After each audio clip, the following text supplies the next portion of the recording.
Olá, sejam bem-vindos ao webinar Estratégias Nutricionais para a Otimização do Cálcio e Fósforo no Frango de Corte Moderno.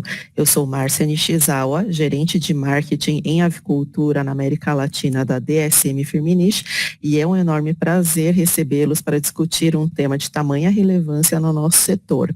Vamos compartilhar com vocês informações atualizadas sobre os fatores que influenciam na absorção do cálcio e fósforo e esclarecer como a suplementação adequada desses minerais contribui para que as aves tenham ossos mais fortes, maior eficiência alimentar e melhor desempenho produtivo. Antes de começarmos, gostaria de deixar algumas instruções. Vocês podem fazer perguntas durante o evento, digitando o texto no box QIA e clicando no botão azul Submit. As perguntas serão respondidas ao final da apresentação.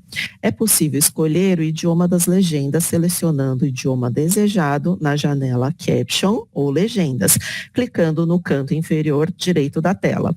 Vocês podem mover ou redimensionar as janelas na tela, incluindo a janela de legendas, para ajustar a quantidade de linhas conforme a sua preferência.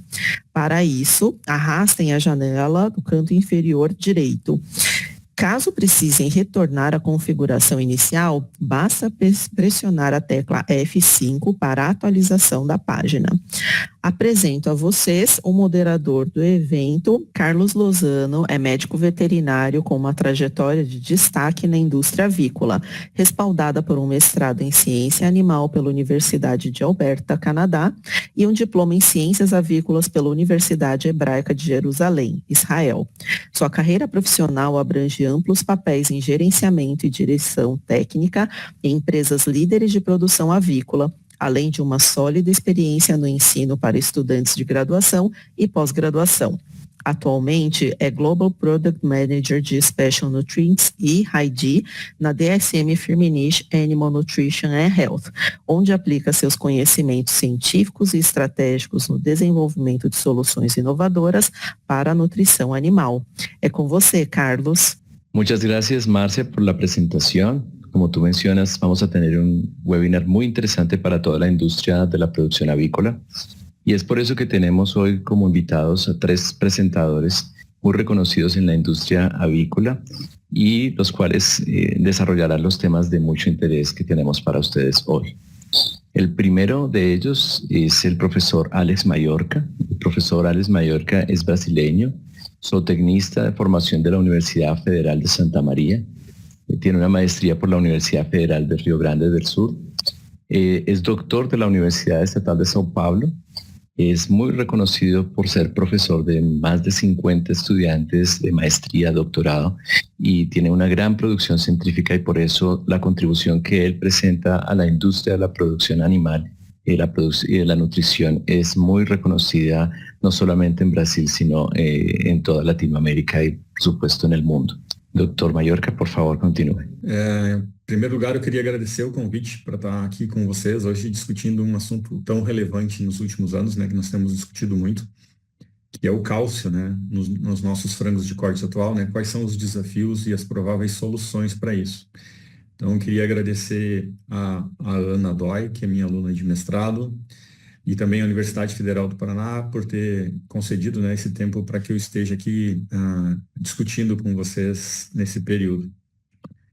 Bom, discutir cálcio é extremamente complexo para nós, né?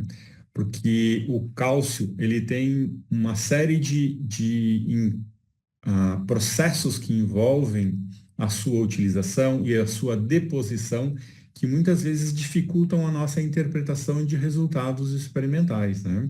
Então, o cálcio que nós vamos utilizar basicamente está vindo do alimento, e o que as aves perdem são perdas endógenas, né? E algumas perdas que nós não conseguimos fazer com que a digestibilidade seja efetiva dessas fontes de cálcio. E nisso nós temos 3 pontos importantes, né? A vitamina D, que está responsável diretamente pelo processo de absorção e também interfere no processo de reabsorção, onde lá vai funcionar, né, o paratormônio, lá, principalmente nos rins, e na remoção desse cálcio dos ossos. Então, e assim como a ação da calcitonina, que está envolvida na deposição desse cálcio absorvido lá nos ossos. Então, esses 3 elementos metabólicos são extremamente importantes nas discussões. E nós temos interferência deles tanto na absorção desses elementos, quanto também na reutilização desse elemento. Então, isso dificulta muitas vezes o nosso entendimento do processo de utilização correta do cálcio. Traz uma série de informações que se confundem muitas vezes. E o que isso acarreta? Muitas vezes um excesso de cálcio total. E isso pode trazer alguns transtornos, como um aumento de pH no proventrículo e moela. E isso pode ocasionar uma série de alterações, inclusive uma menor digestibilidade de proteína e de aminoácidos, e a formação de complexos insolúveis, né, com outros minerais, o que dificulta a absorção, não somente do cálcio, mas de uma série de outros elementos. Então, aqui nessa tabela, um elencado de informações em que esses diversos autores mostraram, por exemplo, quando tinha um excesso de cálcio, uma menor absorção de fósforo, uma menor absorção de nitrogênio e de proteína, né? E também de gorduras. E também de alguns minerais, como o ferro. Por que isso vai ocorrer? Quando eu tenho uma ação tamponante maior pelo excesso de cálcio, eu tenho uma necessidade maior de produção de HCl para o início do processo de digestão de proteínas, né? Esse maior pH também pode proporcionar um ambiente mais propício para reações de complexação do cálcio com o fósforo e outros minerais como o ferro, o que acaba diminuindo a sua digestibilidade ou o seu aproveitamento.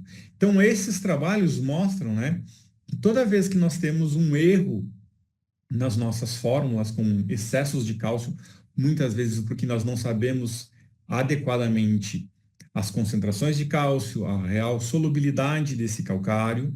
Então, nós temos erros, né, que acabam sendo efetuados nas nossas rações, que trazem perdas econômicas sensíveis. Um exemplo é o efeito tamponante, né? Então, o erro, um excesso de cálcio vai ocasionar um aumento desse cálcio, esse cálcio é tamponante, aumento desse pH e uma alteração de pH do trato digestório. Esse pH pode trazer alterações de digestibilidade, como eu comentei anteriormente, e também um aspecto importante que nós temos dado maior atenção nos últimos anos é uma mudança drástica na microbiota presente nesse trato digestório. Nós sabemos hoje que isso é extremamente relevante. E quando nós comparamos diferentes idades no frangos de corte, a gente sabe que nós temos diferentes capacidades de produção de HCl e pH de trato digestório, e quando nós extrapolamos esses dados para poedeiras ou para matrizes, nós sabemos que fica muito mais evidente, como eu trago aqui, os dados da Mariane, que é minha orientada de mestrado, em que nós estamos trabalhando com tentando medir capacidade tamponante das diferentes dietas de matrizes, e nós temos um pH mais alto, né, tanto no proventrículo em moela como de papo, maior tempo de retenção também. E já temos observado uma menor digestibilidade de proteína devido a esse efeito tamponante. Mas isso não é somente numa comparação de frangos e matrizes. Dentro do frango de corte, isso também é bem evidente. Outro aspecto importante é a presença do fitato. Tá? Nós temos estudado nos últimos 30 anos muito sobre a utilização de enzimas, né, de fitase, para diminuir o impacto, né, das formações de complexos entre cálcio e fósforo, e nós sabemos, então, que isso também é dependente de pH que nós vimos anteriormente. Então, quando eu tenho o efeito tamponante, eu tenho pronunciado uma complexação desses elementos e, consequentemente, uma menor utilização desses elementos como o cálcio. E aqui eu trago um trabalho feito no nosso laboratório pelo Lucas Bassi, em que nós mostramos, né, que quando nós aumentamos as doses de fitase, por exemplo, quando nós adicionamos fitase, nós temos uma melhora expressiva na digestibilidade tanto de cálcio como de fósforo, e como na utilização da energia dessas dietas, mas principalmente no nosso foco hoje no cálcio, né? Nós melhoramos a digestibilidade do cálcio e quando nós aumentamos a dose, nós também melhoramos ainda mais o aproveitamento desse cálcio. Então, doses maiores de fitase proporcionam um cálcio mais digestível nas nossas dietas.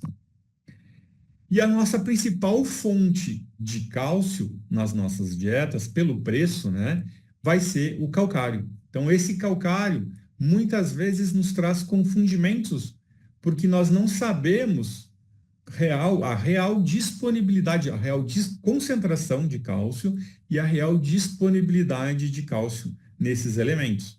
Então, nós podemos proporcionar uma relação cálcio-fósforo equivocada por essas condições, um efeito tamponante, que já comentamos, o que vai acarretar uma menor digestibilidade de cálcio e, principalmente, uma redução de espaço de formulação, porque nós estamos, na maioria das vezes, trabalhando com níveis de calcário mais altos do que está ocupando espaço nas nossas fórmulas. Isso tem um custo de fórmula que muitas vezes o nutricionista deixa passar isso, e isso é um custo relevante atualmente em relação aos custos das matérias-primas. Esses calcários, né, são as fontes mais comuns, mas muitas vezes nós não sabemos qual é a real biodisponibilidade, né, e principalmente as variações nas concentrações e nas digestibilidades. Aqui eu trago alguns autores que tentam caracterizar um calcário de boa qualidade, dizendo que ele tem que ter acima de 38% de cálcio, e uma solubilidade, que é um assunto que nós vamos discutir bastante hoje, em diferentes tempos, que isso é importante. Ele não pode ser extremamente solúvel no início, mas ele tem que apresentar uma alta solubilidade lá no final da sua passagem pelo trato digestório. E calcários fora desse padrão, né, de conformidade podem proporcionar menores concentrações de cálcio, menor disponibilidade desse cálcio e uma pior relação cálcio e fósforo, né? Muitas vezes formando complexos, porque esse cálcio pode ser solúvel muito rapidamente e proporcionando a formação de complexos insolúveis que pode comprometer tanto a utilização do cálcio como do fósforo. Aqui eu trago uma coletânea de trabalhos, né, mostrando a variação. E aqui um aspecto importante que nós temos que tomar cuidado, que se trata, né, do como que nós fazemos um ensaio de digestibilidade do cálcio, né? Então aqui está listado aqui, né, na terceira coluna, o tempo de adaptação à dieta. Por quê? Porque lá naquele slide inicial que nós discutimos a ação de vitamina D, parato-hormônio e calcitonina, muitas vezes eles podem causar um confundimento na interpretação desses dados pelo fato de termos uma maior deposição de cálcio ou então uma reabsorção de cálcio ósseo, o que vai tornar esse cálcio disponível. Mas, ao mesmo tempo, nós podemos estar comprometendo a saúde óssea desses componentes, desses animais. Então, aqui mostra que uma variação bastante grande, né, são em torno de 55 artigos, com uma variação no tempo de adaptação e uma variação bastante grande no coeficiente de digestibilidade, né, que nós vamos ter, em média, uma digestibilidade em torno de 53%, mas uma variação de 0,20 a 0,77% de digestibilidade.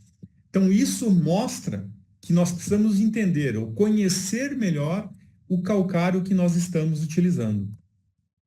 Aqui trago mais alguns trabalhos mostrando as diferenças dessas fontes de cálcio, né, do calcário. Esse primeiro trabalho, um trabalho importante, mostrando 47 amostras de diferentes lugares, e que nós temos relacionado muito que o tamanho de partícula do calcário muitas vezes interfere na sua solubilidade. Nós vamos ver que nem sempre isso vai ocorrer. E ele é mais um fator de confundimento nas nossas interpretações.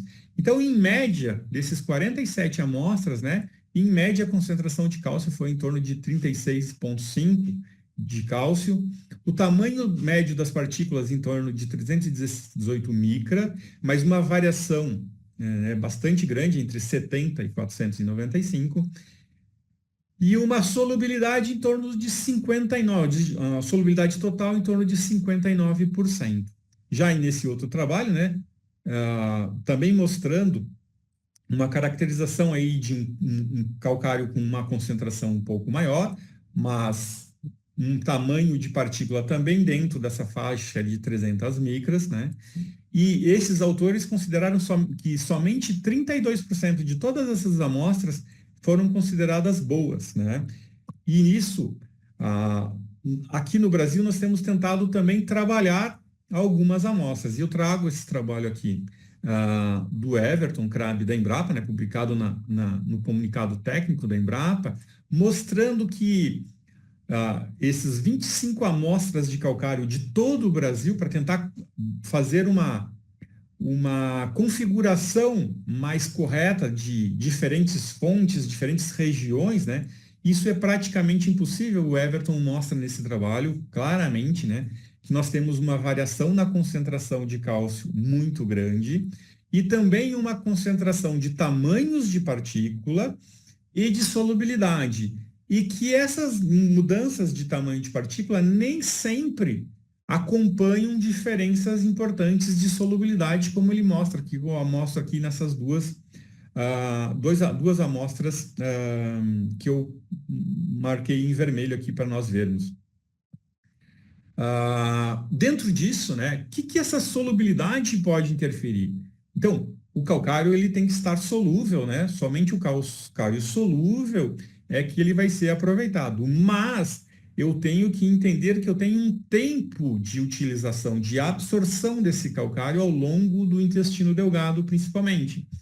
E as mudanças de ambiente, principalmente de pH, vão caracterizando situações diferentes de tornar esse cálcio oriundo do calcário mais ou menos solúvel.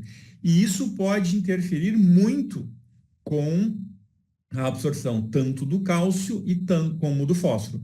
E que fatores interferem nisso, né? Primeiro deles, sem dúvida nenhuma, é a fonte de cálcio, né? O pH de trato digestório, como a gente discutiu lá anteriormente em termos de capacidade tamponante, os componentes, outros componentes da dieta, né, como microminerais, por exemplo, a idade das aves, né, a relação cálcio e fósforo que eu estou utilizando, né, e umas dúvidas que ainda são importantes sobre tamanho de partícula. E aqui um levantamento extremamente grande nesse trabalho, né, em torno aí de 566 amostras consideradas finas, né, com menos de 1000 micra, e 75 amostras consideradas grossas, com mais de 1000 micra, né? Então, nós vemos de diferentes regiões do mundo, esse trabalho nos mostra, e nós vemos que nós temos uma diferença considerável, né, de algumas regiões com concentrações de cálcio bastante baixa, né? E principalmente, né, quando nós vamos discutir a solubilidade desses calcários, né, nós podemos perceber, né, que nós não temos uma alta correlação, não temos uma correlação entre tamanho de partícula e solubilidade. A não ser, né, nesse trabalho mostra, em partículas finas, né, nós temos uma correlação fraca entre calcário fino e solubilidade, né, mostrando, mas é uma correlação fraca e somente nas partículas finas. Então, esse slide mostra que essa correlação, de maneira geral, ela não está bem entendida ainda, mas nós não temos grande correlação, principalmente quando trabalhamos com partículas maiores de cálcio, de calcário. E isso se repete aqui no trabalho do Everton, novamente, da Embrapa, né? Ele coloca aquelas amostras distribuídas aqui em relação à sua solubilidade e seu tamanho de partícula. E nós podemos perceber nesse gráfico, né, que a maior parte das amostras, né, tem um tamanho de partícula em torno até 600 micras, e nós temos uma maior concentração da solubilidade dessas amostras aqui dentro desse quadro vermelho, mostrando que essa correlação, né, parece ser fraca ou inexistente entre tamanho de partícula e solubilidade de cálcio. E, por fim, a absorção desse elemento, né? A principal mecanismo de absorção do cálcio, né, é o mecanismo transcelular, que vai ocorrer principalmente quando nós temos baixas concentrações de cálcio presente dentro da luz do intestino. E ele é dependente de vitamina D. Muitos desses trabalhos que a gente tem visto, tem lido na literatura, dão pouca atenção aos níveis de vitamina D, bem como alguns metabólitos que podem ocorrer, que podem potencializar a absorção do cálcio, né? Então, baixa concentração de cálcio, eu preciso de uma maior atividade de vitamina D para estimular a síntese de proteínas transportadoras de cálcio, né? E efetivar de maneira correta a absorção de cálcio. Então, esse processo de concentração de vitamina D e sua atividade real, né, e seus metabólitos, é importante que a gente entenda eles, né, e é um fator que a gente tem que tomar mais cuidado nas nossas experimentações, porque nós podemos tomar decisões equivocadas, né, muitas vezes, de acordo com as concentrações de um elemento, né, como a vitamina D, que está presente na nossa dieta experimental. De maneira geral, né, o que eu queria concluir com vocês, ou deixar claro para vocês, né, é que nós precisamos entender melhor a qualidade da nossa principal fonte de cálcio, que é o calcário, pelo seu custo. Então, nós precisamos ter uma segurança maior, tanto de concentração, como de solubilidade do cálcio desses ingredientes. Também precisamos entender melhor, né, a interação que parece ocorrer entre a solubilidade do cálcio, a fitase e os níveis de vitamina D para melhor utilização do cálcio das nossas dietas. Nós precisamos entender e estudar melhor essa interação, que parece ser bem forte e que nós ainda temos algumas dificuldades de interpretá-la corretamente. E, por fim, melhorar, né, os requerimentos de cálcio digestível para cada idade. Nós sabemos que nas diferentes idades nós temos requerimentos diferentes e nós temos que entender melhor os requerimentos de cálcio digestível, né, para as diferentes fases de vida. Por fim, eu queria agradecer ao laboratório que eu faço parte, né, a Ana, que fez todo esse compilado de dados, e ao laboratório que eu faço parte na Universidade Federal do Paraná, os alunos de pós-graduação, os alunos de graduação e os meus colegas pesquisadores, tanto professores como pesquisadores da Universidade Federal do Paraná e de outras instituições. Muito obrigado. Doctor Mallorca, muchísimas gracias por su presentación, siempre dejando grandes aportes para la industria. Ahora nuestro segundo presentador es el doctor Lucas Schmidt Bassi, él es brasilero. Lucas tiene una licenciatura en zootecnia por la Universidad Federal de Paraná.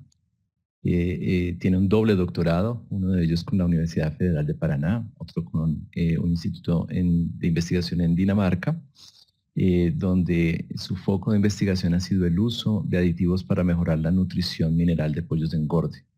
Actualmente Lucas hace parte del grupo de investigadores principales del Instituto de Investigación Scotters Feed Research en Netherlands. Entonces demos uma bem-vinda a Lucas. Lucas, por favor, continua com tua apresentação. Muito obrigado, Carlos. Obrigado pela introdução. Agradeço a você, agradeço a DSM pelo convite. É uma honra participar desse webinar, compartilhar informações importantes com a nossa audiência aí sobre cálcio, fósforo, vitamina D para frangos e corte. E a ideia, então, nessa minha apresentação é compartilhar com vocês os dados que foram gerados com estudos que nós conduzimos com o RAID, suplementação de RAID na Universidade Federal do Paraná, experimentos que fizeram parte da minha tese de doutorado e que gerou aí resultados bastante interessantes para melhorar o nosso entendimento sobre nutrição mineral e otimizar cálcio e fósforo na dieta de frangos. Então, primeiramente fazer um background importante, né, sobre o metabolismo da vitamina D em frangos e corte. A gente sabe que a vitamina D, ela pode ser gerada na pele dos animais através da emissão de raios UV, né, que vai causar a hidroxilação do 7-hidrocolesterol em vitamina D que então no fígado vai passar por uma nova hidroxilação para se tornar a 25-hidroxicolicalciferol, né, a 25-OHD3, que então vai migrar para os rins, e nos rins essa molécula vai passar por uma nova hidroxilação para se tornar a forma ativa da vitamina D, que é a 1,25-dihidroxivitamina D3.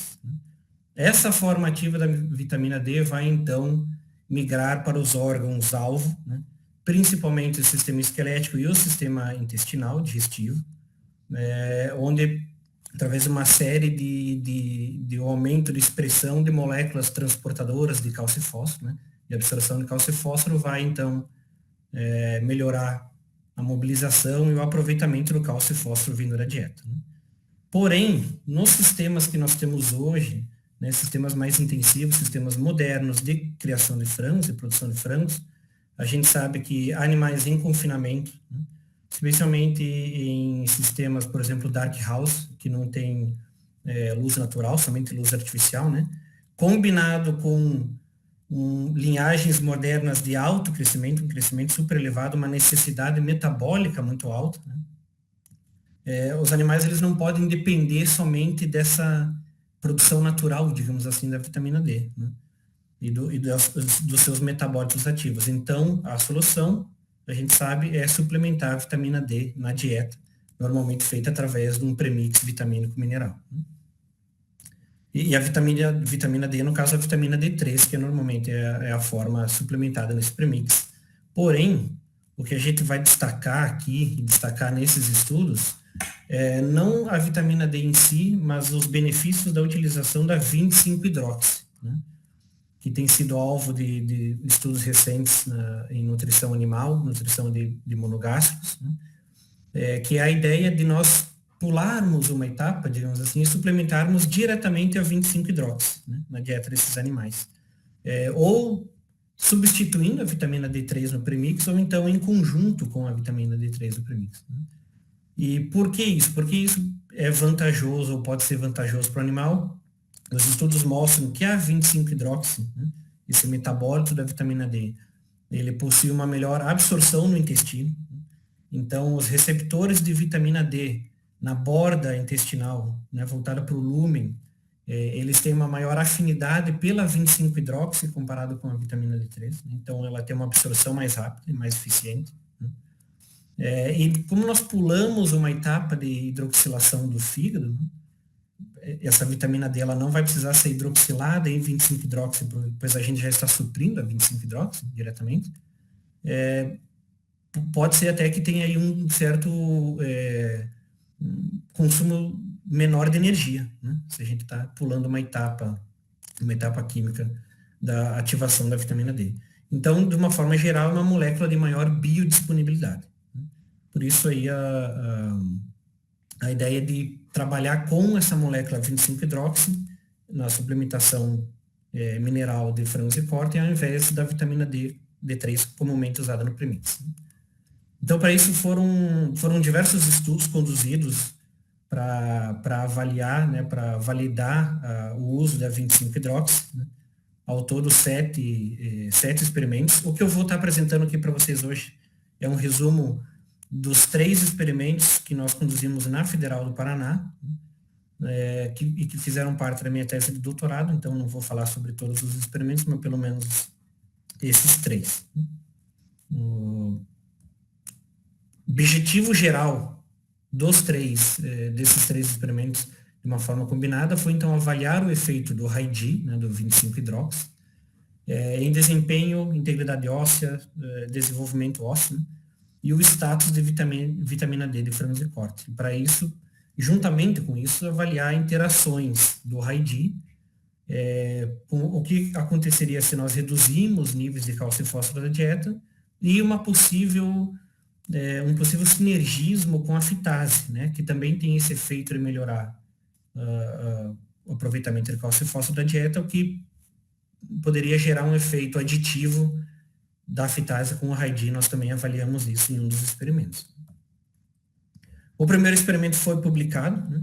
Aqui, se der tempo, vocês podem escanear o QR Code para poder ter acesso a essa publicação, né, que é de acesso aberto.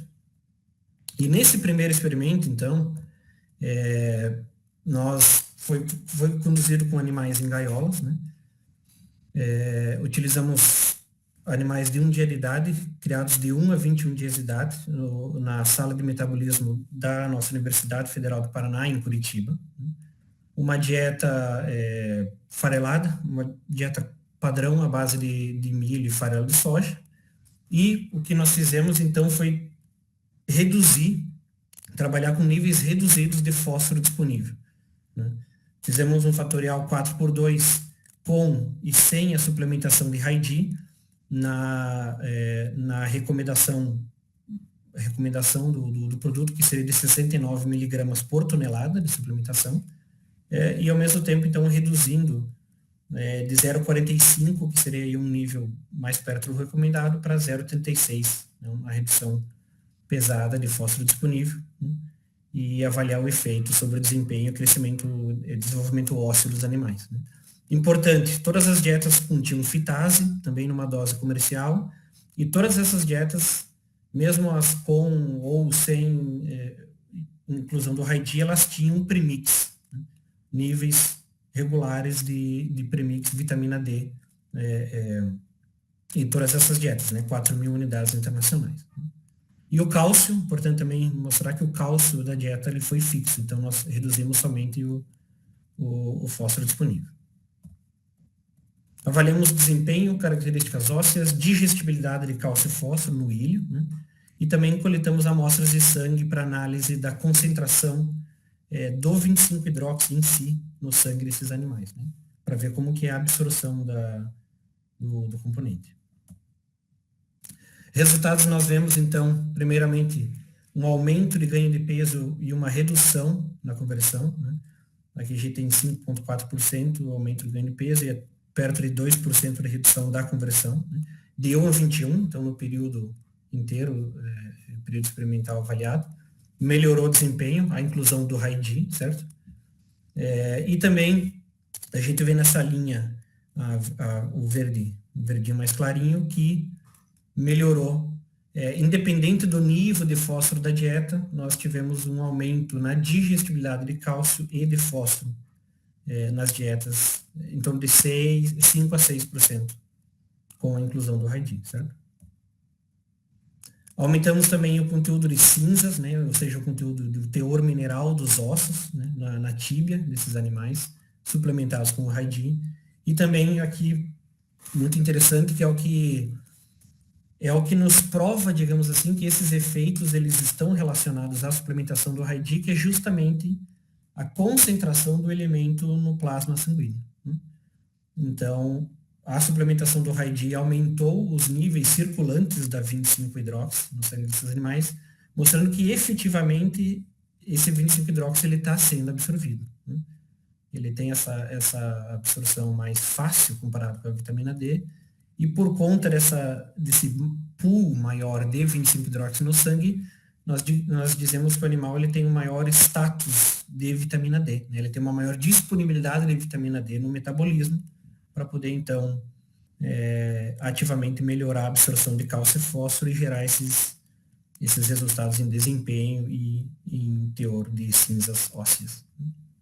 Então, as nossas conclusões iniciais nesse primeiro experimento foi que teve realmente um efeito benéfico, né, do RAID, da 25-hidroxi, em conjunto com a vitamina D do premix, né? Então, a gente tem essa possibilidade de, mesmo com níveis comerciais do premix, ao suplementar o RAID, a gente dá um boost ali, né, no aproveitamento de cálcio e fósforo, melhorou o status da vitamina D, melhorou o desempenho, aumentou as cinzas ósseas, né?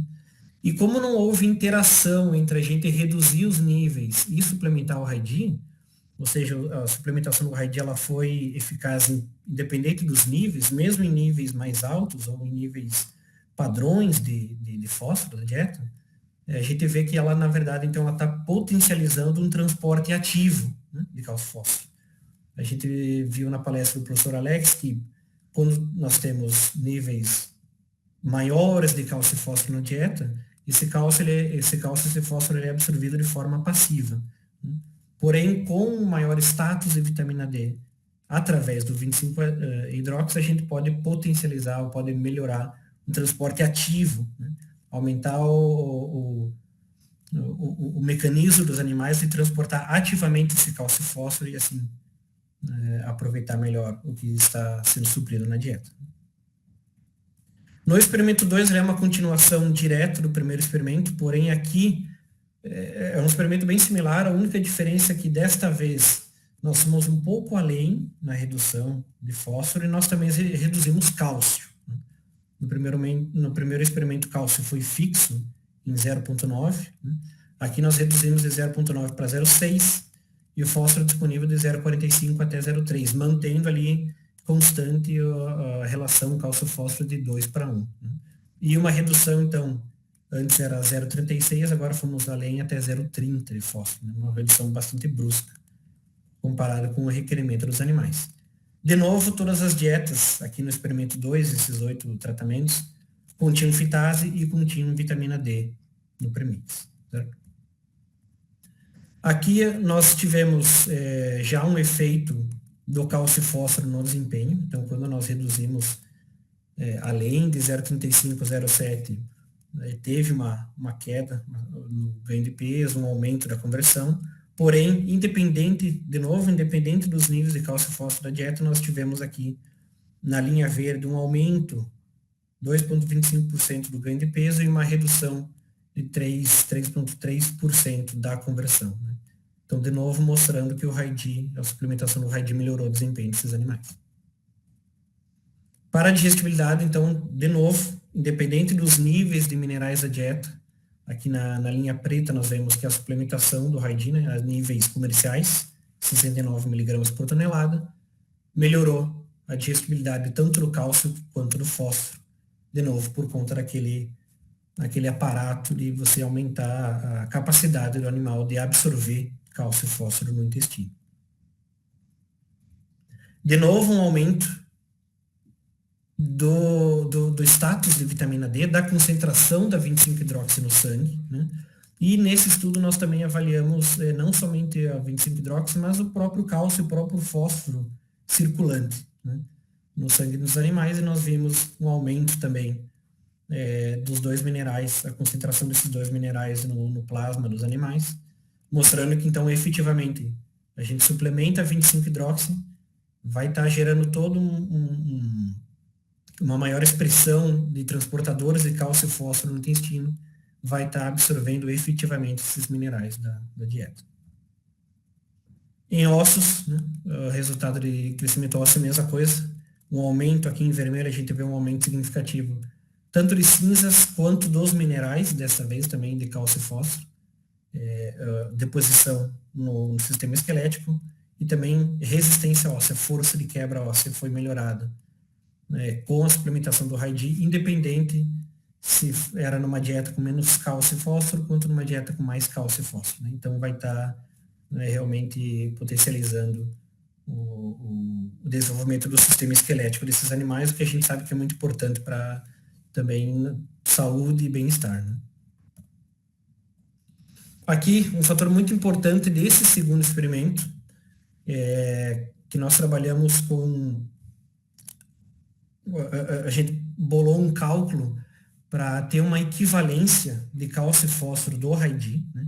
Então, o quanto que, por meio das cinzas ósseas, utilizando os parâmetros de cinzas ósseas e conversão alimentar, né, o quanto que esse RAID ele estaria equivalendo, ou estaria nos disponibilizando de cálcio e fósforo quando suplementamos na dieta. Né? Então, nós fizemos uma análise de regressão. Né? Vou usar esse primeiro gráfico aqui como exemplo para entender bem certinho. Né?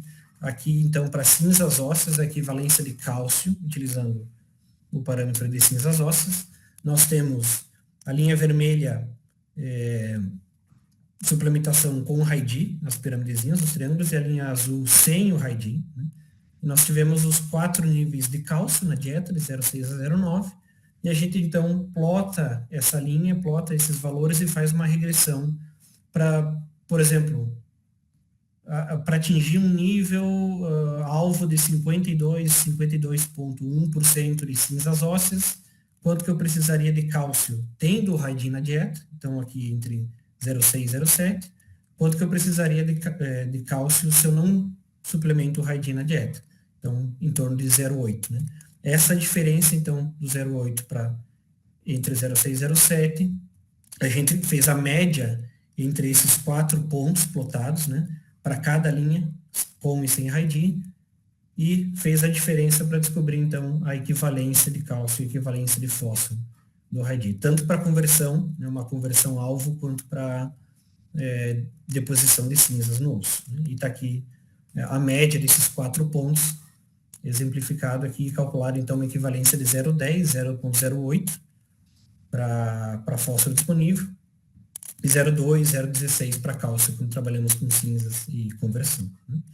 E acredito que mais à frente vai ser, a gente vai voltar para essa questão da equivalência do Raidi, mais detalhadamente. Então, as conclusões, assim como no primeiro experimento, é que o 25-hidroxi melhorou o desempenho, melhorou a mineralização e permitiu essa redução, isso também é importante, reduzir o cálcio e fósforo da dieta sem impactar ou sem prejudicar o desempenho dos animais. No terceiro experimento, então, esse experimento também já foi publicado, quem quiser acessar aqui é só escanear o QR Code. Nesse terceiro experimento, a gente buscou, então, avaliar, como eu falei, um potencial sinergismo, um efeito aditivo de suplementar a 25-hidroxi com a fitase, né, com dosagens mais altas de fitase, para ver se gerava aí um efeito ainda maior, ou uma interação na nutrição mineral dos animais. Né?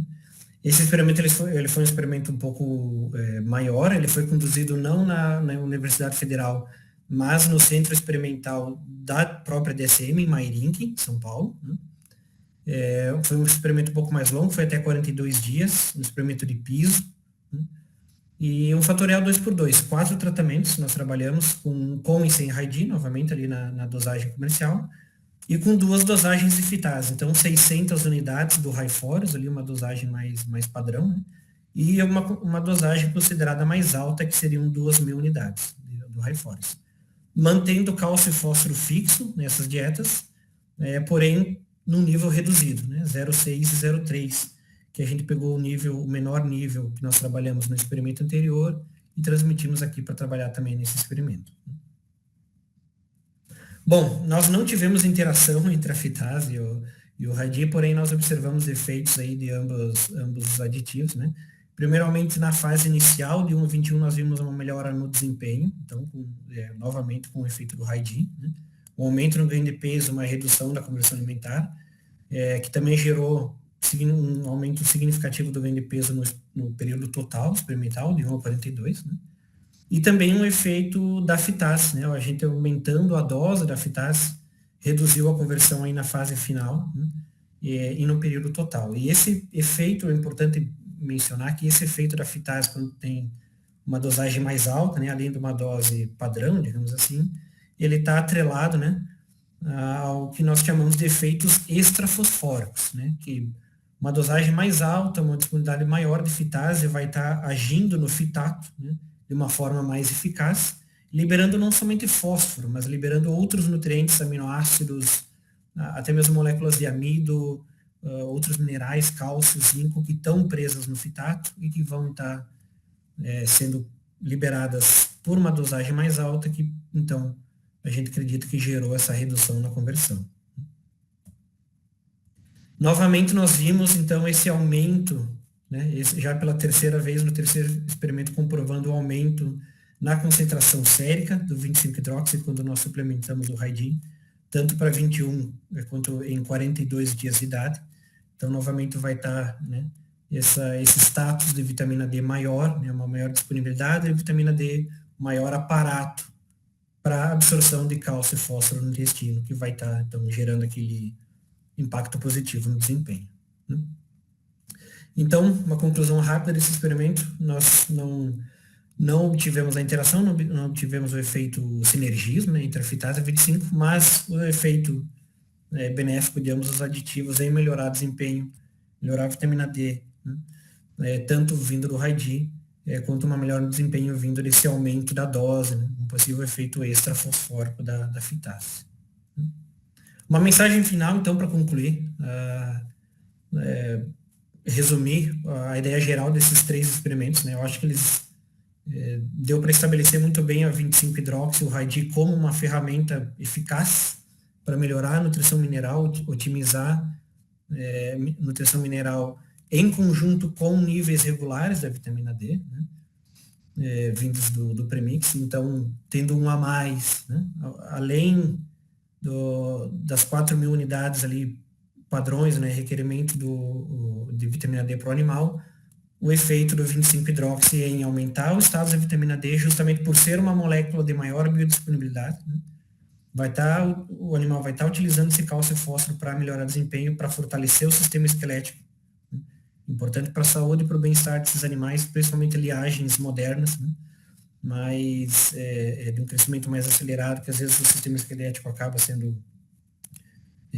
prejudicado, né? Aqui a gente então está buscando fortalecer esse suporte esquelético do animal. E como nós obtivemos o efeito do High-D, da 25-hidroxi, independente dos níveis de cálcio e fósforo, mesmo em níveis menores, né? E a gente teve um efeito de manter o desempenho do animal, de melhorar a absorção de cálcio e fósforo para manter desempenho, para manter desenvolvimento ósseo, a possibilidade aí de reduzir cálcio e fósforo na dieta quando nós suplementamos o High-D, né? E para isso, aquele nosso cálculo de equivalência, que vai estar sendo discutido mais para frente, do quanto aí uma ideia, né, para a gente já ter uma primeira ideia do quanto que a gente pode reduzir cálcio e fósforo quando nós suplementamos a 25-hidroxi, né? Melhorando assim o metabolismo mineral de maneira geral para esses animais. Agradeço novamente, Carlos, agradeço a DSM pelo convite, agradeço a todos pela presença e, se tiverem dúvidas, fico à disposição. Muito obrigado. Bueno, Lucas, muchísimas gracias por tu presentación. Conceptos muy novedosos para la industria, como todos pueden ver. Una producción científica que deja mucho valor. Ahora, como tercer presentador del día, tendremos al doctor Murtala Umar Farooq. Murtala es científico principal del equipo de Ciencias Translacionales, Optimización de Alimentos, High-D y Servicios de Precisión de DSM-Firmenich. Murtala tiene un doctorado en Nutrición Animal del Instituto Nacional Francés de Investigación Agronómica, NUCIL, y la Universidad François Rabelais, Tours, en Francia. Tiene más de 20 años de experiencia en nutrición avícola, tanto en investigación pública como industrial. Y Murtala pues tiene un gran reconocimiento en aspectos de la nutrición en gallinas ponedoras, en pollo de engorde, en pigmentación, en huevo, en pigmentación en pollo de engorde, que ahora será para ustedes un gusto escuchar toda esa experiencia en lo que tiene que ver también en aspectos relacionados con la mineralización. Por favor, Murtala, continúa.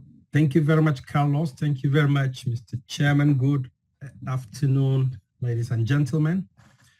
I'm really glad that we will now get to the final level of this presentation, where we will try to recap all we have seen from the presentations coming from Professor Alex Mallorca, but as well with regards to the presentation that Lucas was making. So what we will try to do is we will try now to connect all the dots and to guide you through how we from DSM are taking this information, this technical scientific information, to put it down as a kind of practical application. And from the different trials that these were done, we came up with what we call the High-D improvement factor, or as a simplified version, we call it the High-DIF. I will start by giving you a bit of introduction to High-DIF. So it is our mineral nutrition concept. And what we do with this is to try to enable you as nutritionists, as well as feed formulators, to precisely design and balance your diet or your rations, and all in ensuring that they meet animal nutritional requirements, as well as avoiding waste. So waste in terms of economic waste, but also in terms of avoiding waste on sustainability, so which is related to the feed ingredients. So what does the High-DIF actually entails? It entails a kind of precision in nutrient supply, but it also gives you, as you have seen in the previous presentations, that this is a data-driven concept. So you are taking data-driven decisions to help you in terms of cost efficiency in your animal production enterprise, but also gives you a lot of flexibility on how you can formulate diet, and with all to help you as well to reduce environmental impact, but also without compromising your animal performance. It came quite some years back when we started to look into the HiDiff actually, and we all know that from the literature, HiDiff is known to have an impact in terms of the regulation of the calcium, but also phosphorus homeostasis. That brings advantage in terms of bone development. So we have seen stronger bones with animals fed HiDiff, so the 25-OHD3. Improvement in terms of growth performance, the immune status, as well as reproduction, especially for the breeder hens, but also improvement in terms of meat yield. Phytase, as we all know, is known to improve phosphorus utilization, and it's doing that via the reduction of anti-nutritional effect of the phytate, all to improve growth and feed conversion ratio. So what we try to do with the HiDiff is actually to leverage the synergy between HiDiff, so 25-OHD3, and the phytase.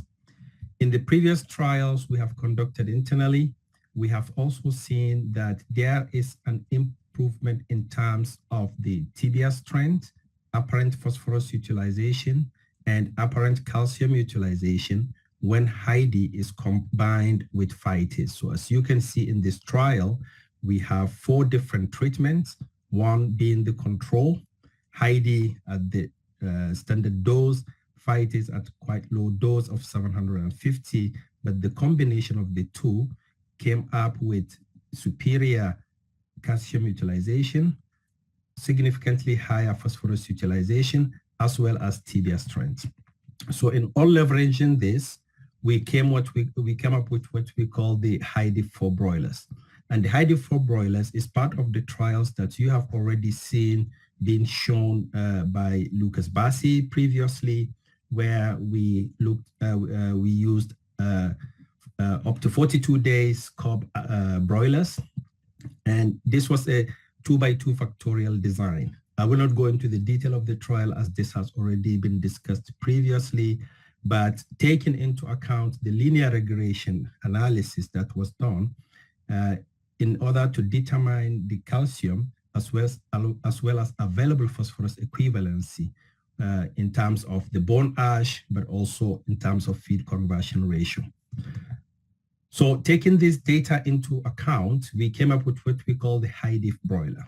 And so the HiDiff improvement factor for broilers, and as you can see, this is the previous trial coming from Lucas, the previous 3 trials coming from Lucas, and we have estimated that to be able to optimize bone ash or feed conversion ratio, you will need an available phosphorus equivalency or reduction of 0.08 in addition to the matrix values that you are using for phytase, as well as for total calcium, we will need about 0.16. This is a solid data coming from the previous trials that have been conducted, which is condensed in here. And as you can see, we have about the ratio of 2 to 1 between the available phosphorus and the total calcium. I would like to emphasize here that the HiDiff is a patent-pending concept that we are actually pursuing. So we expect to have the first publication in the coming months. Now, taking this into practical application, what does this stand for? So this is an example from a feed that we have formulated, and especially to fit with the Latin American situation to some extent, where we have 4 different phases, starting from the pre-starter to starter period, grower, as well as finisher period.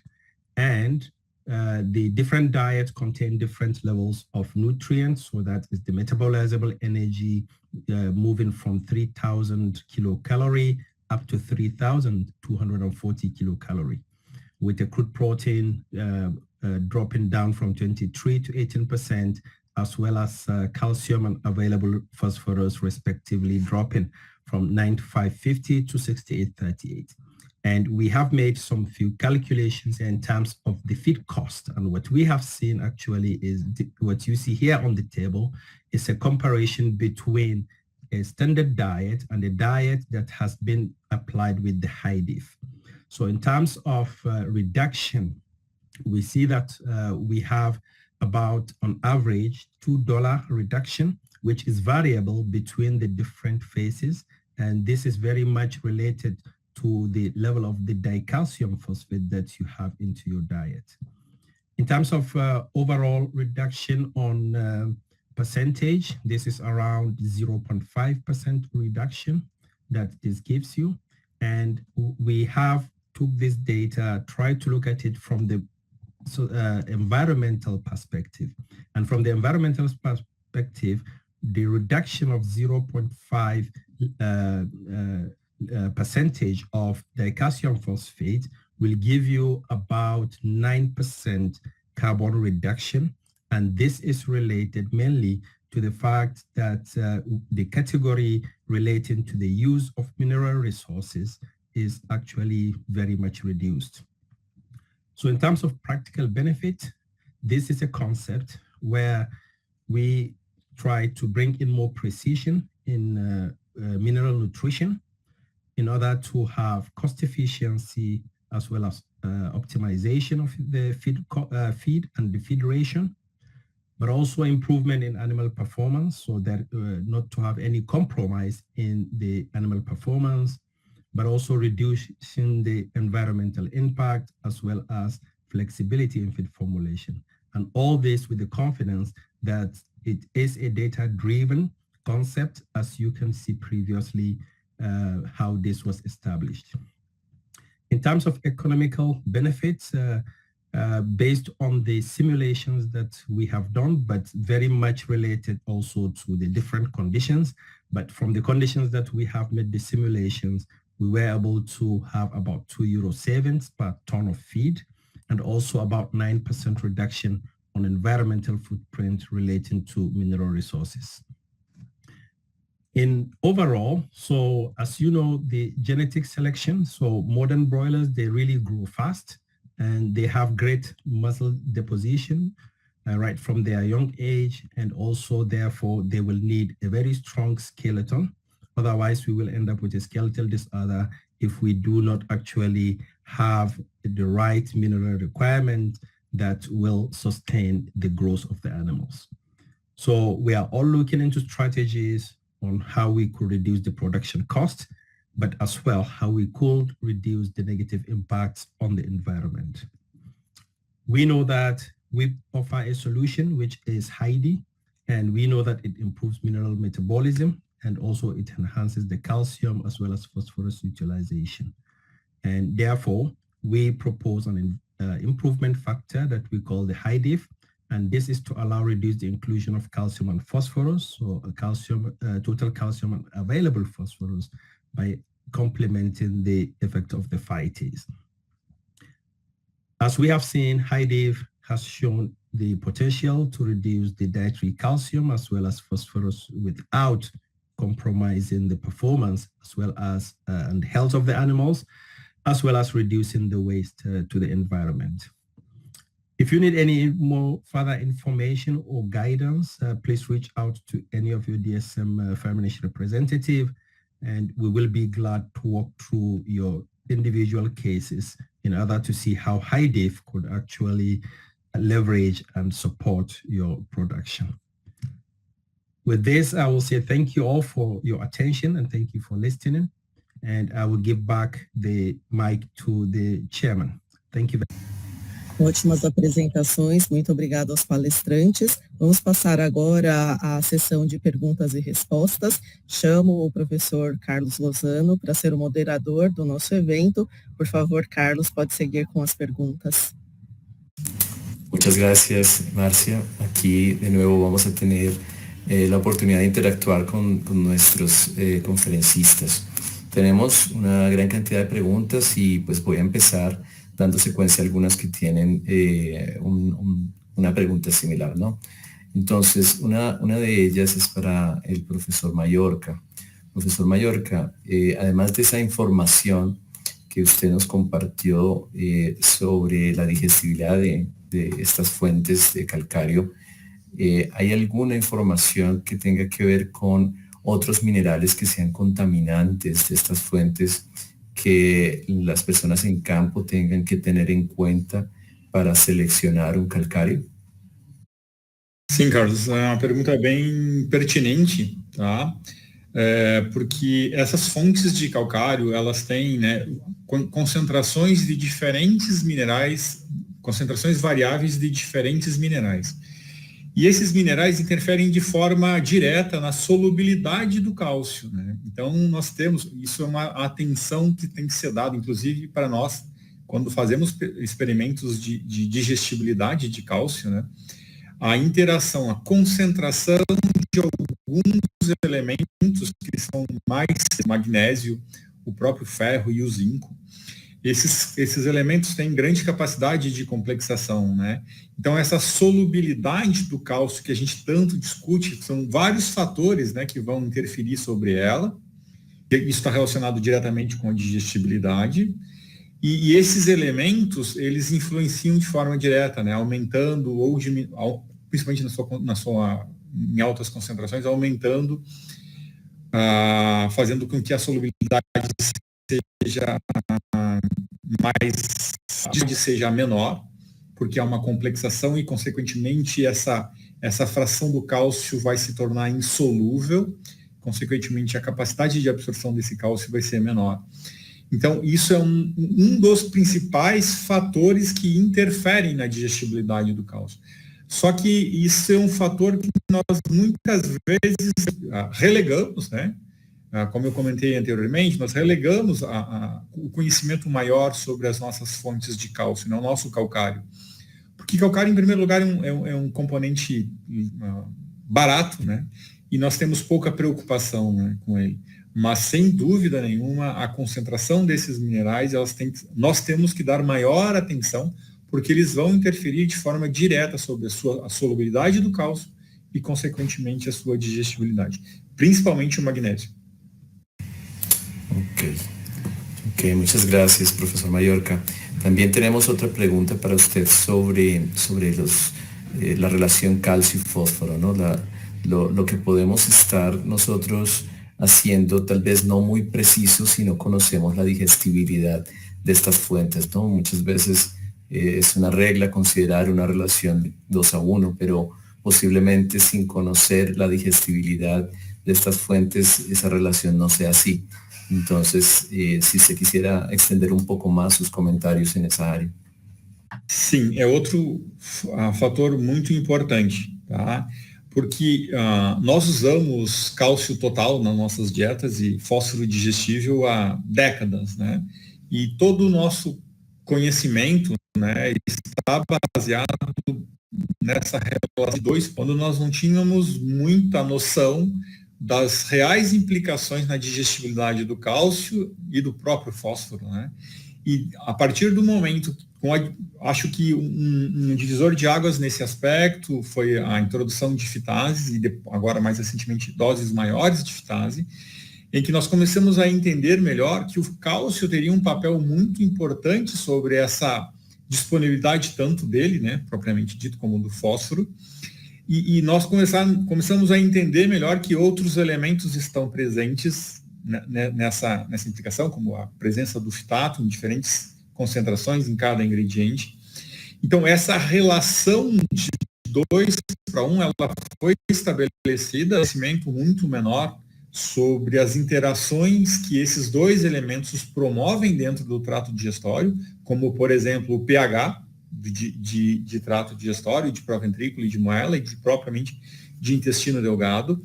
Então, essa relação, eu acredito que com a evolução que a gente está tendo em termos de estudos para aprimorar e conhecer melhor os efeitos de trabalharmos com formulação de cálcio digestível, um dos fatores que mais vão ser influenciados, sem dúvida, vai ser essa relação cálcio-fósforo, né?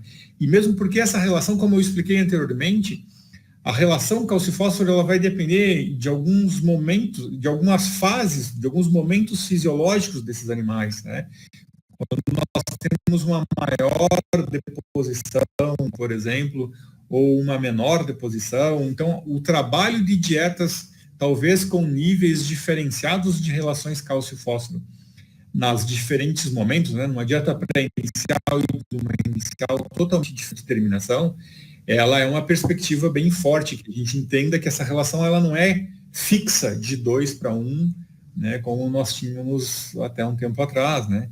E nós temos que entender, além das questões da solubilidade do cálcio, que estão envolvidos vários fatores, também a presença de outros minerais e a necessidade, né, e a capacidade de tanto de deposição do cálcio e fósforo no ósseo, como a sua mobilização. Então, por isso que para nós é difícil a gente estabelecer rapidamente algumas relações de cálcio digestível, né?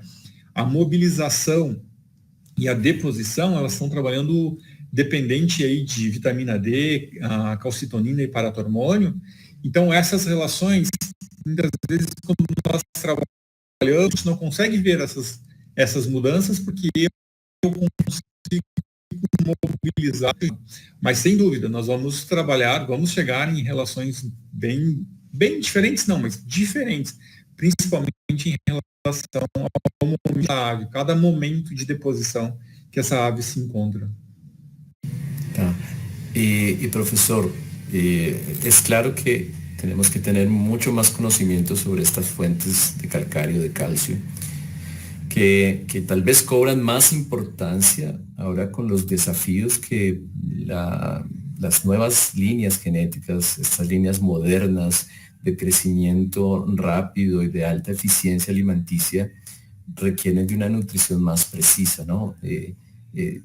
¿Qué podría usted comentar en ese sentido allí con estas líneas modernas?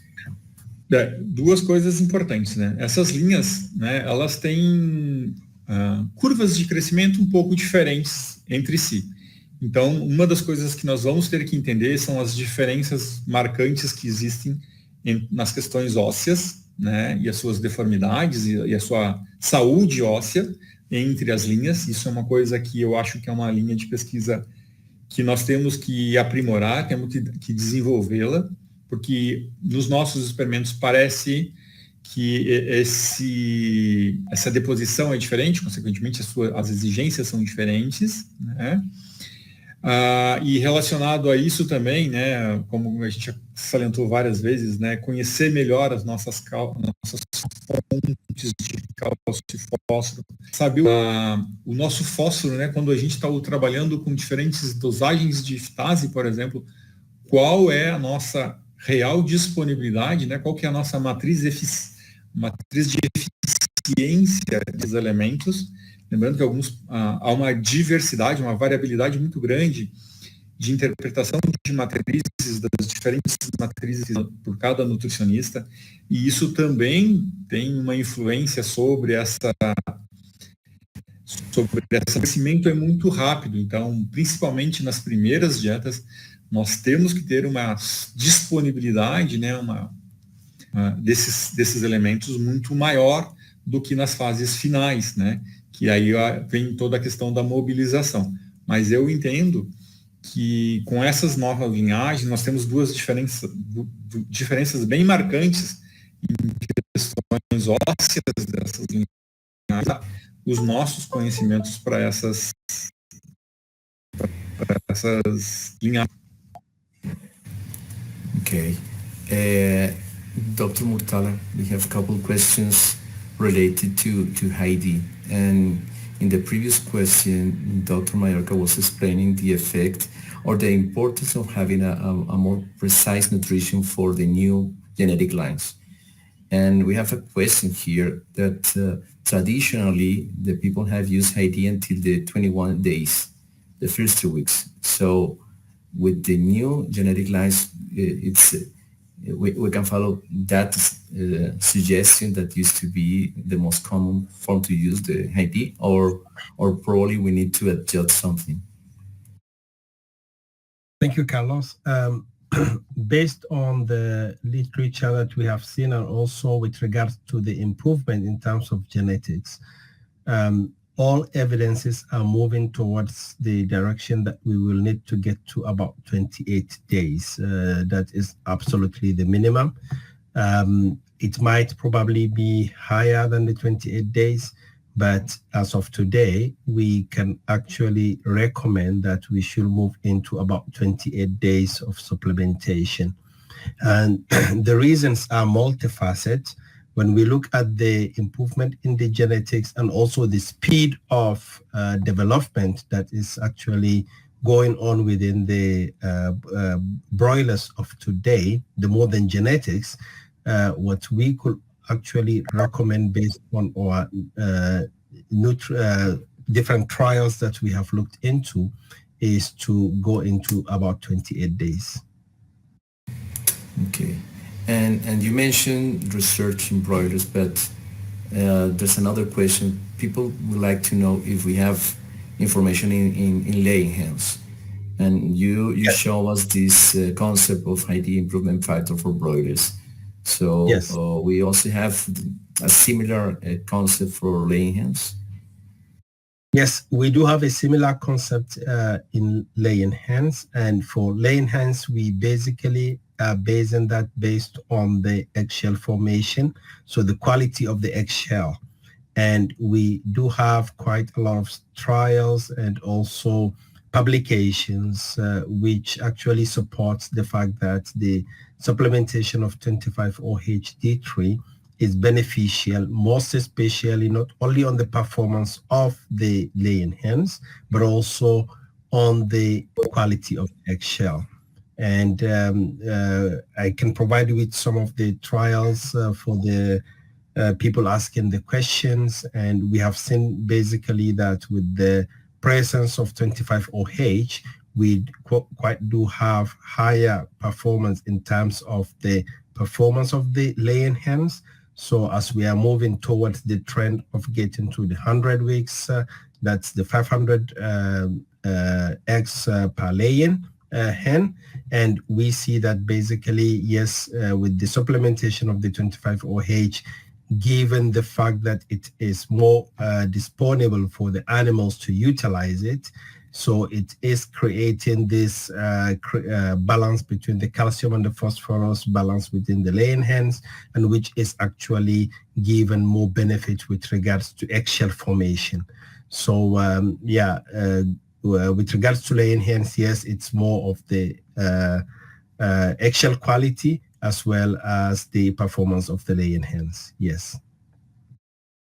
Okay, and regarding the concept that you present today for broilers, so probably the people need to be careful in some aspects when they decide to use this concept. One of the concepts, one of the things that they need to pay attention, for example, is the digestibility of the sources, in this case calcium. But does the people need to take into account other concepts to put in practice this concept of ID improvement factor? Yes, the knowledge today let us know that we have a balance which is between the calcium and the phosphorus. And as we can see, basically all our trials trying to evaluate the benefit that the supplementation of 25-OH will bring in also brings out this ratio between the calcium and the phosphorus. So utilizing the calcium and the phosphorus or the digestibility improvement factor that we have for ID means also that we will need to respect this ratio of 1:2 between the calcium and the phosphorus. Yes. Okay, and so it has this concept has economic beneficial.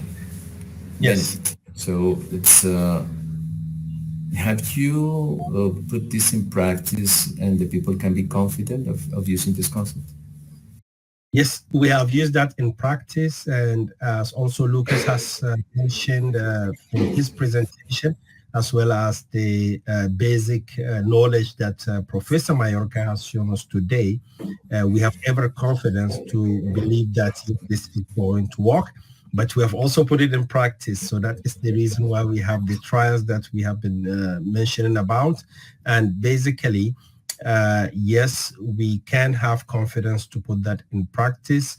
And the reason, one of the basic reason is that from the nutritional perspective, we are actually able to reproduce the 1:2 ratio that we have seen between the calcium and the phosphorus. So this is a basic function between the calcium and the phosphorus, as we have known, and the interaction with regards to the vitamin D in terms of bringing an equilibrium into the whole system of calcium and phosphorus metabolism is what we have also been able to reproduce in all the trials that were mentioned previously.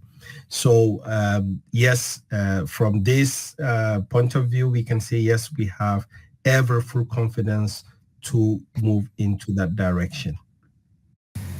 One of the points as well is with regards to the presentation from Professor Ayos Mallorca also, which also mentioned with regards to the solubility of the calcium and the phosphorus that you are using, which also means that we will have to take into account whatever it means with regards to the digestibility of the calcium that we are using, and therefore taking back into consideration the quality of the calcium sources that we are using as nutritionists. Ok, thank you, Dr. Murtala. Agora eu tenho umas perguntas para você, Lucas. Mas antes eu tenho que também transmitir uma mensagem das pessoas que parabenizam você muito pelos resultados e pelas pesquisas que você tem apresentado hoje. Lucas, está perguntando se você avaliou também a mortalidade nos seus estudos e também se houve um efeito a considerar na saúde esquelética dos animais que você teve. Obrigado, Carlos. Obrigado. Agradeço, pessoal, pelos comentários. E nós monitoramos, sim, as aves diariamente para mortalidade ou, então, ocorrência de problemas locomotores, principalmente por termos reduzido níveis de cálcio e fósforo, né? Acreditamos que poderia acontecer essa incidência de desordens locomotoras. Não identificamos nada fora do comum ou nada que foi depois correlacionado ou atrelado a um tratamento específico.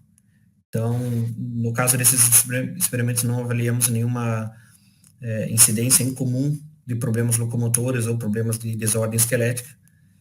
Lembrando que as dietas, elas continham fitase também, né? Todas as dietas continham fitase, então acredito que isso deu uma segurada, digamos assim, na ocorrência desses problemas.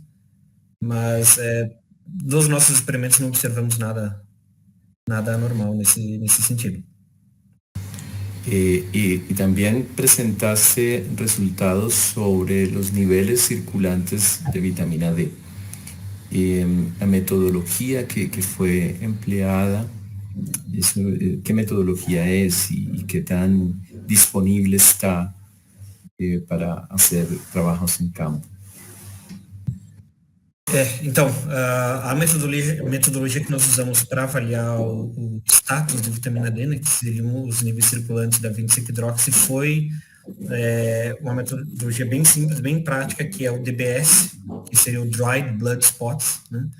E o próprio nome já diz, então, é utilizado uma simples gota de sangue do animal num papel, né, numa fita,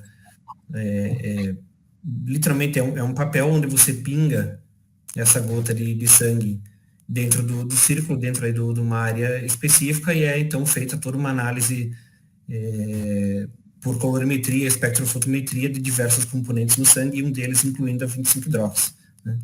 Então, é de fácil coleta, né? A coleta é muito rápida de sangue dos animais, e somente uma gota é necessária para, uma ou duas gotas por animal necessária para a leitura, né, do 25-hidroxi no sangue. Então, e por ser um papel, E você faz a coleta, pinga, a gota de sangue então espera secar esse papel, não é preciso congelar ou armazenar por muito tempo em baixas temperaturas, como se fosse, por exemplo, coletar em tubos, né? Grandes amostras de sangue é realmente muito prático para ser aplicado em campo. E a gente viu, nos 3 experimentos, utilizando esta mesma metodologia, a gente viu que ela foi validada, então, para a leitura do estado de vitamina D e dos níveis circulantes de 25-hidroxi. Y en estos estudios evaluaron esto por la correlación que hay con la mineralización y estos aspectos que fueron en estos estudios mostrados. ¿Qué otras relaciones fisiológicas existen respecto a los niveles circulantes de la vitamina D3? Pois então, os níveis circulantes seriam ali a principal variável que nos mostra que o efeito da suplementação está correlacionado com essa maior disponibilidade, esse maior aparato de vitamina D, né, para o metabolismo mineral do animal, para o metabolismo de cálcio e fósforo. E tem o nível circulante da 25-hidroxi vai ter uma correlação direta com metabolismo de cálcio e fósforo, no sentido que vai aumentar os níveis plasmáticos, vai aumentar o pool, né, plasmático disponível de cálcio e fósforo nesse animal, que vai, por exemplo, reduzir a necessidade de reabsorção do osso, né, que vai aumentar a disponibilidade desses minerais para as necessidades metabólicas do animal, né, a partir de um nível maior de 25-hidroxiplasmática circulante. Vai ter uma correlação também com o sistema imune, né? Então a gente sabe que a vitamina D ela também é um metabólito imunomodulador, né? Vai estar fortalecendo o sistema imunológico do animal também. E esses efeitos fisiológicos realmente de uma resposta do metabolismo de cálcio e fósforo do animal no sistema esquelético, para utilização de energia, né? Todos os processos metabólicos envolvendo fósforo, né? Então não somente a deposição no osso, né? Mas seriam essas as principais respostas. Podríamos decir que es una metodología disponible hoy en campo que ayuda a generar estrategias de nutrición, ¿no? Sí. Tenemos aquí otra pregunta, ya finalizando el tiempo, para el doctor Mallorca, un par de preguntas. Una, profesor Mallorca, y quieren saber si hay una correlación entre solubilidad do calcário e a digestibilidade de cálcio também. Sim, a solubilidade é um indicativo bastante importante, né? A grande parte da digestibilidade vai depender, né, dessa solubilidade, né?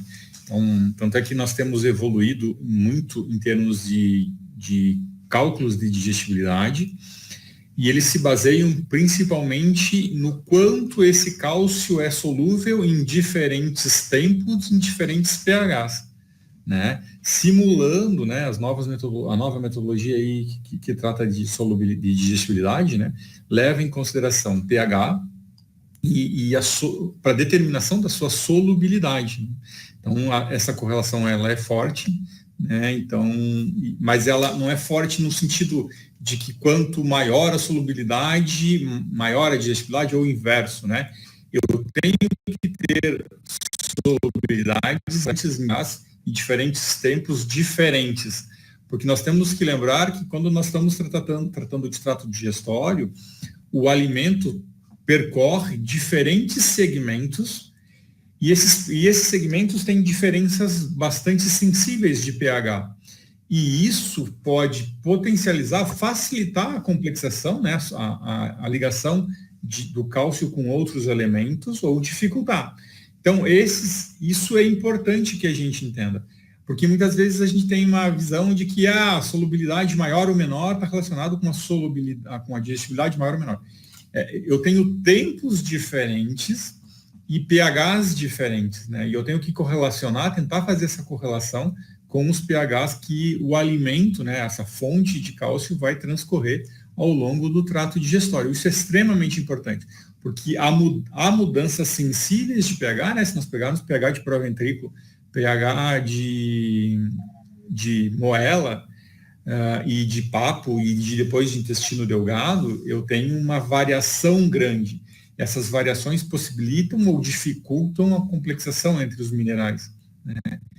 E eu tenho que entender isso, saber qual que é, como que funciona a minha fonte de cálcio, né, nesses diferentes pHs, para daí ter uma correlação com a digestibilidade. Mas ela é dependente dessa solubilidade. O cálcio só é solúvel quando ele estiver solúvel, né? Mas essa solubilidade ela não pode ser totalmente solúvel num primeiro momento. Então ela tem que transcorrer esses segmentos e ter uma interação forte, né, com os pHs para daí sim ser digestível. Y ya cerrando aquí la sesión de preguntas, una última que hacen sobre reproductoras pesadas. Si tiene algún comentario en hacer sobre el uso de las fitasas en dietas de reproductoras pesadas, matrizando o utilizando on top, ¿cuál sería la mejor estrategia para matrices? Tá, essa é uma pergunta bastante complexa, né? Essa é uma das linhas de pesquisa que a gente tem no nosso laboratório, né? Eu mostrei ali um slide da Maria Letícia, né, que nós tentamos trabalhar. Nós vimos que temos uma diferença muito sensível de pH, né, e consequentemente nós acreditamos que vai haver também essas diferenças sobre a atividade. Hoje em dia, nos nossos trabalhos, nós trabalhamos com a suplementação dessa fitase on top, sem valorizar a matriz. Mas eram experimentos ainda iniciais, né, porque nós queríamos entender principalmente a relação apaixonante da ração de matrizes com a ação da fitase, né? Então, para saber o quanto isso impacta em termos de digestibilidade de cálcio e de fósforo. Porque para mim, pelo menos, é difícil entender, né, em que a ação de determinados aditivos, como a fitase, né, ele é dependente de pH, e a gente está trabalhando na mesma situação com pHs muito distintos e volumes alimentares muito distintos também, né? Lembrando que o frango está se alimentando constantemente, está sempre com o trato digestório relativamente cheio, e essa matriz vai fazer uma refeição de 2 horas e meia, com um nível extremamente, que tem uma capacidade tamponante muito forte, tá? Então, nós estamos ainda com estados finais, mas assim já dá para a gente entender que a relação não é a mesma do frango de corte, né, como a gente já imaginava. Porque com calcário, em altas concentrações, que estão na dieta da matriz, e aqueles elementos que foi um motivo de uma das perguntas anteriores, né, que são elementos que estão em menor concentração, que nós chamamos de contaminantes, como o magnésio, o ferro, o cobre. Como esse calcário está entrando em maior concentração, esses contaminantes também estão em maior concentração nessas dietas de matrizes e também de poedeiras comerciais, né?